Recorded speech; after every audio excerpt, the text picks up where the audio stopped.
Mentorship, code switching, networking, these are just some of the many buzzwords that millennials grapple with when building their careers. Coming up, we'll discuss how our generation navigates, or at least tries to navigate, the wonderful world of professional development. Join us. The I Wish You Knew Cafe is open.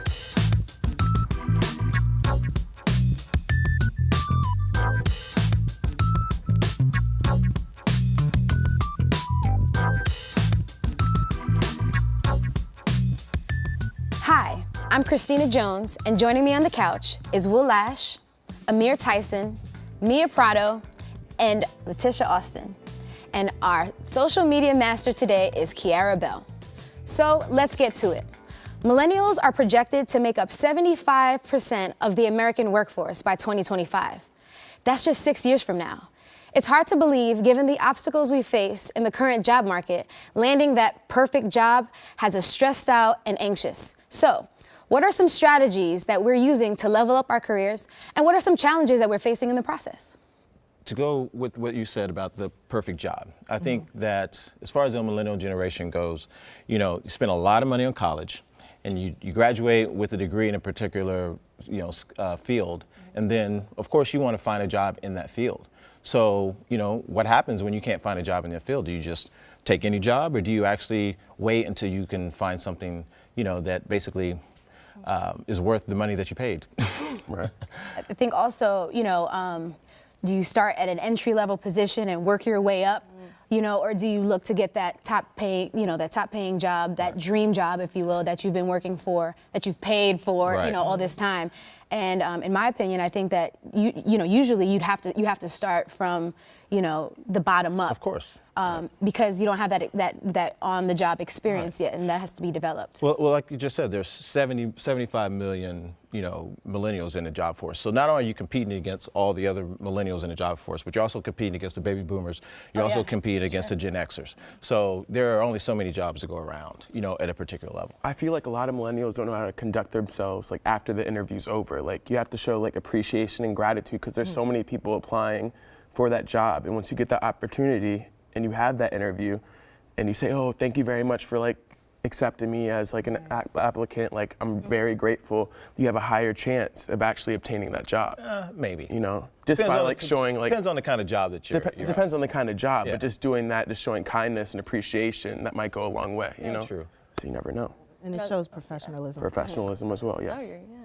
And I also think that the preparation is such a key factor going into these jobs.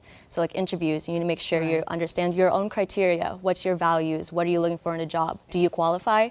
So all of those factors of like dress to impress, and then asking questions when you're there. You want to know what their workplace is. And so does that connect to you? Yeah, great. I like to say dress for the job that you want, not the job that you have. So, if you want to be that CEO, come in and, you're not overdressed.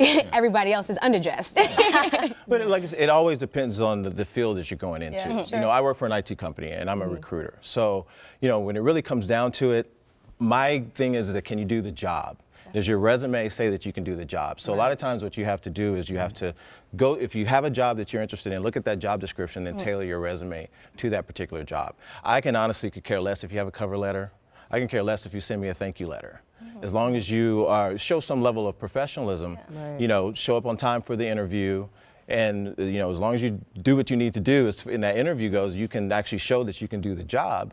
At the end of the day, the hiring manager is going to hire you or not. But following up with a thank you letter and all that stuff is great, and it shows some professionalism. But I don't think it's really going to get you the job.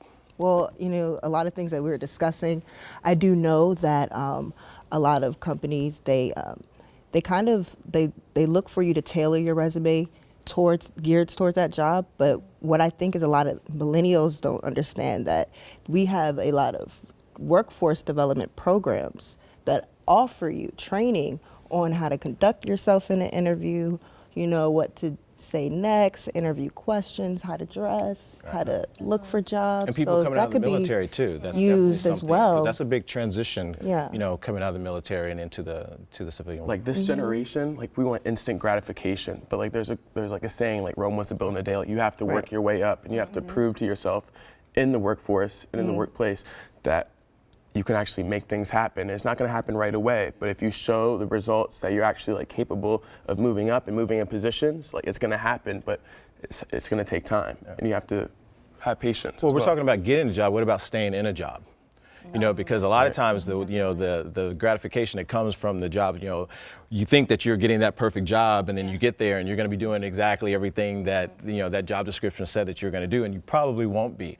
You know, so do you stay there long enough to move your, you know, your way up, or do you stay there long enough that you can actually obtain some additional skills along the way? I mean, you might be bored at first, but you know, that perfect job isn't always so perfect once you get there. Yeah.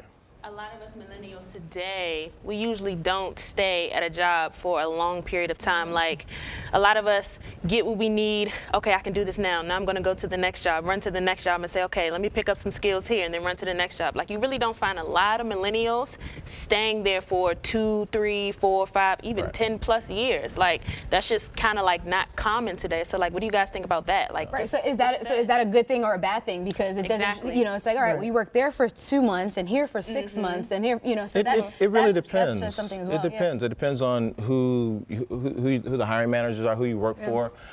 Some people understand that, especially in an area like we're in now in Washington, D.C. Most people don't stay at a job that long, especially if you're working as a government contractor or whatever it may be. Contracts end. You may only be at a particular company for 3 or 4 years, and then you may move on to another company, you know, depending upon the type of contract you may work on. It depends on like the age demographic too. Like if someone's like a baby boomer or like a generation after that, I mean, it might come across as like, oh, they can't persevere through like actually like not being in the position they want. Oh, he's a quitter. Like it might come across like that. So it varies on the person who's like giving you that job, you know? Yeah, good. We've got to go to break, but when we come back, we'll talk about another career strategy that may help us reach the top. And stay with us.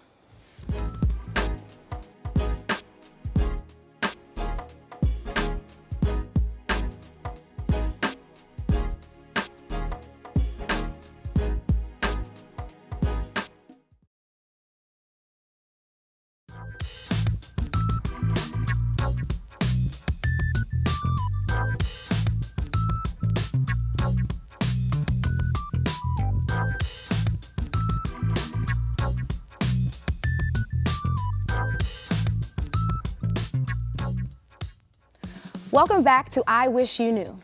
It's time to shift gears to discuss a word some of us might be familiar with, mentorship.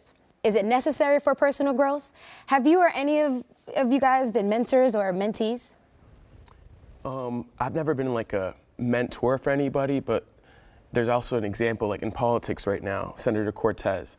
Like she's a senator, but she's like a millennial too. Yeah. So she was talking about mentoring like older generations on social media, because we get most of our news from social media. Most of the time, like the vast majority of the time, we don't go on CNN, Fox News to see what's going on. Right. We just pick our phone and like look at Instagram. So if she teaches like the older generations to utilize social media more, that could be beneficial for like their upcoming campaigns and elections. Right. And reverse mentoring, basically. Reverse, yeah, right. definitely. Yeah. What about you? You're the youngest of us. Yeah. I definitely think a mentor is super important, especially going into college. I was not sure what I wanted to do, but I had my coaches, I had relatives. They're all my mentors at the end of the day, because they're saying, hey, these are your strengths, these are your weaknesses. I want you to put forth and enhance those strengths and work on those weaknesses of understanding who you are and kind of growing as a person. But then as college came, it's kind of difficult to stay in contact with them, but especially with technology today, I can learn more about myself and also with like what they're up to. Yeah, I was just gonna say that because I'm gonna just piggyback off of what you said. I kind of feel bad because I was a mentee when I was in college, and the person that I was mentoring, I tried so hard to stay in contact with her, and like it just did not work out at all. Every time she would text me like, "Can you come here? Can you?" I'm like, "Oh, I gotta study, or I gotta do this, I gotta do that." Life gets in the way. Available. Yeah, I feel so bad. I hope she's doing good now, but that's just something that I kind of struggle with. Like, it's really hard to really like try to and really help someone when you have a life of your own too. So, you know, I think there's great value for both sides, for the mentor and the mentee. Especially from the mentor perspective, I feel like you learn so much. You have an opportunity to learn and face the things that you didn't realize that you didn't know, you know, because you can't teach somebody something that you don't know, right? So that kind of is exposed, because, you know, we think we know everything all the time, but we kind of faced with rude awakening sometimes when we have that mentee mentorship kind of relationship, which is a great opportunity for a mentor to grow, you know, Well, and maybe even in social media, kind of get familiar with things. In the work environment, it's what we call succession planning, right? Yep. So at some point, there's going to be a generation that's going to leave, and so therefore the next generation has to have, these people have all the knowledge and information there, and they have to pass that down. Definitely. You know, but a lot of it too is also cultivating the skills that you don't realize that you have. So I think a lot of time with the millennial generation is that we don't really understand how to, what we call transferable skills, how to take the things that we have, the things that we know, and how to transfer that into a particular job that we don't think that we may qualify for, because we may not be able to check off all those boxes. I feel like in the workplace and in life, like everyone needs a mentor, you know? So if like a mentor is gonna show you the ropes and enhance your knowledge on what to do on the job to increase your standing in the company, to like increase in like your position, get a higher position by like the knowledge by your mentor. Like if you're not getting knowledge from your mentor on certain things, you might just stay at that level the whole time, but he's been through it. So he might be like, oh, this is what you need to do because I made a mistake doing this, so I want you to do it a little bit better. And he might go up the ladder a lot quicker. But that's also what keeps what keeps this generation employed, because you know we're accustomed to that, and so you know if you're in a job and you're not getting constant feedback, or you're not having people who are really focused on what you're doing or care about what you're doing, you're less likely to stay, because you know that's kind of the way we've grown up. You know, you've always had the village sort of taking care of you. Somebody guiding you. No, make it right. So then how do you find a mentor? Like if somebody's looking for someone to look to, does like the employers like provide for you, or do you have to go out and be like, I want my role model to be like him? I don't think the expectation is for the employer to assign, unless they have some type of mentor program or something. But I think the expectation is to find a mentor that aligns with your career goals and life goals. So to your point, it's valuable to have a mentor in life as well as professional.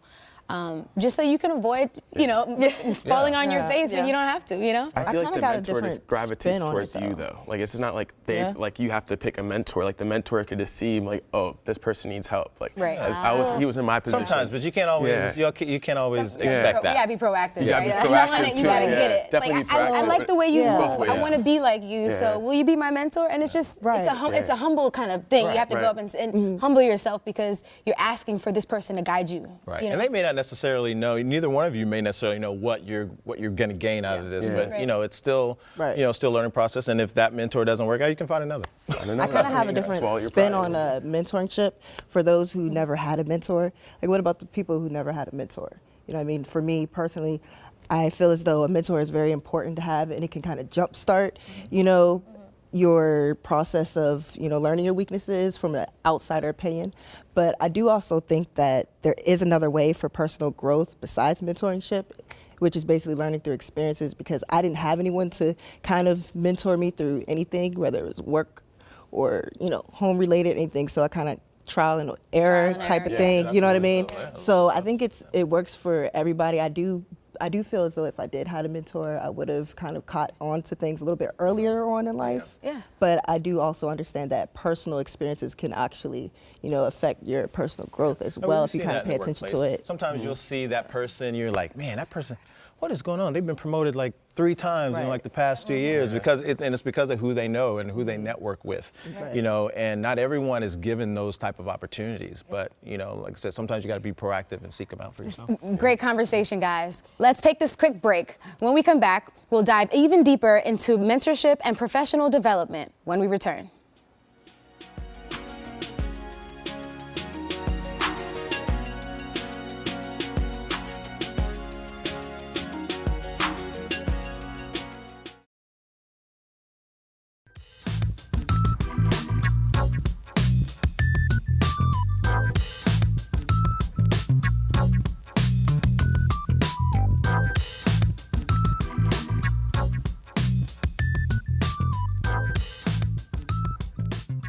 Welcome back to I Wish You Knew. It's time to pick up where we left off. So we were talking about mentorships. What about in the entrepreneurial world? You know, a lot of us millennials like to work for ourselves. So how do you find a mentor in the entrepreneurial life? To me, I think, Go ahead. well, you know, to be honest, I think you can make anything a mentor, because before, like I said, I never had a mentor, so Google would be my mentor. Like, you know, Google, YouTube, you know what I'm saying? So that's like a few ideas of how. So networking, basically, you can go, Yeah, use like social how to media do to the same network. about Because networking and most stuff. entrepreneurs are going to be marketing themselves via social Yeah. media anyway. So yeah, you can reach out to. Especially with the People that digital way. media. There's a lot of mentor type of folks. Off the bat, I'm thinking of Gary Vaynerchuk. You know, he pumps out a lot of content where he's giving you the steps to take in order to be successful. He shows all of the process, all of his processes that he's gone through, and talks about his failures as well. So it doesn't necessarily, in my opinion, have to be a specific person that you know and have a relationship with. You can use these different accounts. But I also think that's beneficial too. Like if you have good friends and family that ran businesses previously, like you can get tips from them. Like, I did this wrong prior to talking to you. Like when I was a kid, when I was first starting my business, like I feel like you should go this route because it'll be better for you on your road to success. You know, so it's like you don't have to reach out necessarily to people you don't know. Like you could reach out to people close to you that have established businesses already. Yeah. So it's still is it still who you know versus what you know, and if not, how do you even build that Combination of network? both. Combination of both. And Yeah, motivation. for sure. That's why it's called the entrepreneurial spirit. Like you really have to be motivated, to do that, because most businesses don't last, aren't going to last more than a couple of years. So you got to have something that's going to keep you. With going, in keep you an motivated. entrepreneurial world, you have to constantly be prepared to pivot, for sure. and adjust. I definitely think about that with like the entrepreneurs. You have to be a go-getter, and you have to be a go-getter with your mentors. So you have to go put forth and ask them, like, help me out. I did this, especially like in college. I run a club, and I look toward like other presidents of the club, and I ask them like, you did this, what can I do to do better? Especially with like having a big body of like athletes or students to make up your club. You ask them like, oh, wow, this girl messed up with her responsibilities, what do I do? And people will definitely come and help you no matter where you're at. So. You could also research and like do information, like look up Steve Jobs, Bill Gates, or like hip hop entrepreneurs Watch like some TED Diddy, Talks. Jay-Z. Like, what do they TED do? Talks really What do they help. do to get to that level? What mistakes do they make that you could navigate away from, so you could be more successful quicker than they did? Yeah, You know? and I actually think it's more important to have mentors as an entrepreneur, because you have to play multiple roles. You could be the CEO and HR and and doing the work and providing the services. So you may have to play multiple roles, where if you have a job working for the man or the woman, you wait for direction and you do what you're told. Right. Unless you're in a leadership position. But when you're an entrepreneur and you're your own CEO, like you have to go get it, and you have to ask people, because I guarantee you nobody has all of the answers. So. And you have to be ready for the failure part. Oh, too, absolutely. Fail fast. And that's where the mentorship comes from, because a good mentor will tell you you're going to fail a few times, and that's going to help you build upon what you've already started to create. That's a good point, because Samira mentioned, what if a mentor is not the right mentor for you? How do you find the right kind of mentor? Like for those who just don't really know, like how do you know if you're getting the right information, if you're being, steered down the right path? That's true.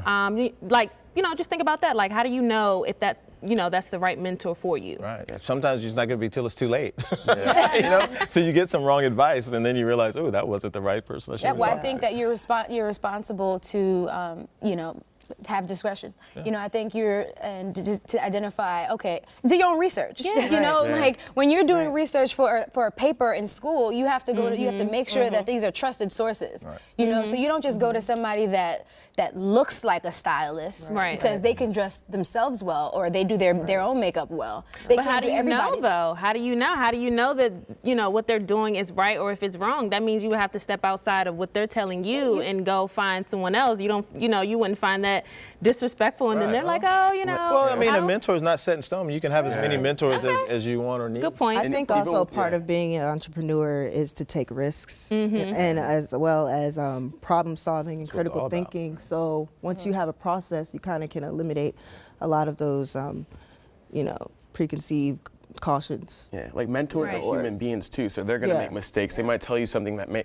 make you lead to failure, you know? So like you have your own brain, you could be like, all right, even though he told me this, like I have to think for myself because I have to take a risk, and what I might say or like do might be a failure and it might be successful, but I have to take that risk because that's a part of being a go-getter, you know? Or you could just, you can take heed to the things that they're saying. It doesn't Yeah. necessarily Doesn't mean mean that you you have need to to apply it. Exactly. All right. Well, a mentor said this, keep it in the back of your mind and do your own research and, what have you. And if it aligns with what other people are saying, then Yeah. go for it. If not, Exactly. I definitely think it's like a comparison thing too. If you have multiple mentors, you think like their values match more than mine compared to somebody else. So then you start realizing, picking up the little things of they're not making me more successful and I know where I should go. So then you start picking up like, wow, I need to either drop my mentor over there or just, lead more to one. Yeah, still have a mind of your own, like to have a mentor, having a mentor is great, but like I said, experiences to me, you can learn from your own personal experiences. So I think you should just experience life, to be honest. And the key, like you said, is That's learning how it from. works. Right? oh man, this has been such a great time, guys, talking about mentors. So thank you guys, and thank you for watching. We'll see you next time on I Wish You Knew.